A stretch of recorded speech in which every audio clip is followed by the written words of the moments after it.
বেশি নয়, আদর্শ নারী, আদর্শ পরিবার, আর ওই কেনই নির্যাতন গীতার প্রতিকার, সমধিকার নয় মর্যাদা চাই। আসলে এই বইগুলি আপনার আমার লেখা, কেনই নির্যাতন গীতার প্রতিকার, সবাই চলে যাওয়াটাকে সফলতা মনে করবেন। আমি এবং আমার স্বামী গার্মেন্টসে চাকরি করি। আপনি বলেছেন গার্মেন্টসে চাকরি করা যাবে না, আমার স্বামী আমাকে চাকরি করতে বাধ্য করে, পরামর্শ করে ভাবতেন। শ্বশুর শাশুড়িকে আপা আম্মা বলতে হবে। আমি ওকে শ্বশুরকে আপা বলছি, আমি বাপ বলে শিখে দিচ্ছি। আমাকে যদি বলে তোমার বাপের নাম কি, আমি আমার শ্বশুরের নাম বলবো? ওরা সম্মান দিয়ে আপা বলি, সম্মান দিয়ে আপা বলি।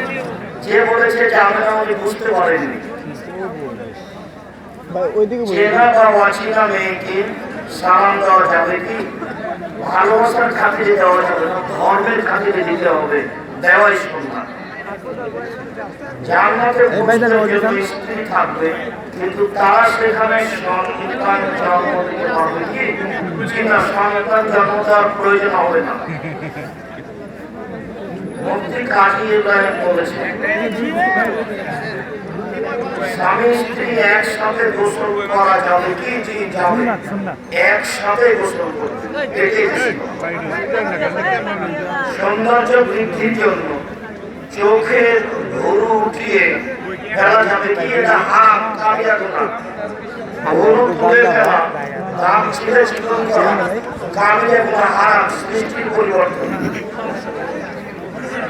মৃত্যু দাস যতক্ষণ বাড়িতে থাকে তার আত্মা কি বাড়িতেই থাকে? জি না, ছেলেকে আমি থাকে না, আত্মা দেখে।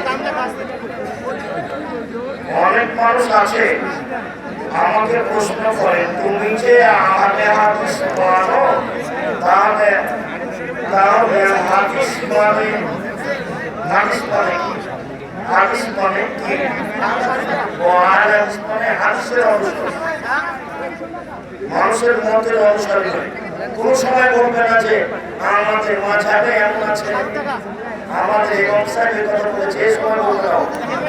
যদি বলে তাহলে বুঝতে হবে আনাদিস নয়, আনাদিস মানে হাদিসের অনুসারী।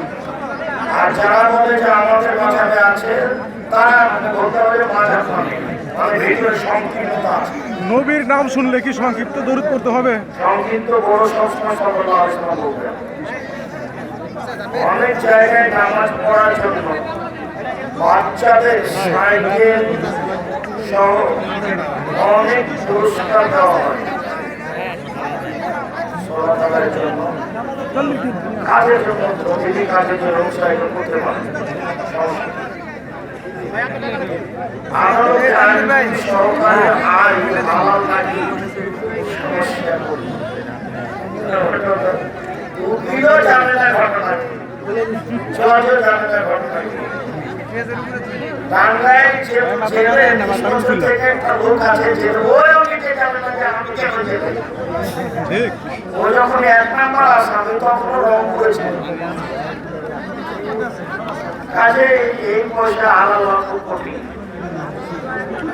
আপনারা শুধু হাদিস নিয়ে কথা বলেন, কোরআন নিয়ে বলেন না কেন? তার জন্য কোরআন নিয়ে অনুবাদ করছিলাম। তোমার মাথায় কি গোবর আছে? তুমি কি আপনার বক্তব্য অনুভব করেছো?